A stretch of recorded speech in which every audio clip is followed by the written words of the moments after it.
Welcome to Chillin' 101. We hope this video helps. In this video, I will compare Figma versus Bubble. We'll explore their core functionalities, ideal use cases, and how they differ in the product development lifecycle.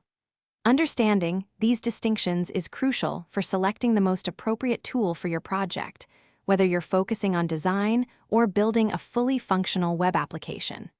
Let's dive into what each platform offers.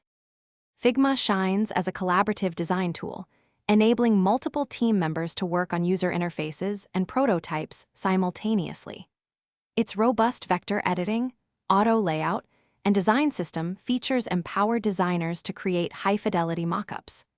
You can build interactive prototypes that truly simulate user experiences, making it perfect for visual design and user experience professionals.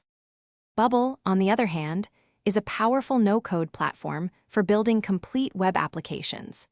It allows you to visually construct databases, define complex workflows, and integrate with hundreds of third-party services without writing a single line of code. This makes it an excellent choice for entrepreneurs and developers looking to launch functional applications rapidly and efficiently. Deciding between Figma and Bubble depends entirely on your project's goals. If your focus is on creating stunning, interactive user interfaces and prototypes, Figma is your go-to. However, if you aim to build a fully functional web application with back-end logic and user accounts, Bubble is the clear winner. Many teams even combine both, designing in Figma and then building in Bubble. Thanks for watching. Consider subscribing if we helped you.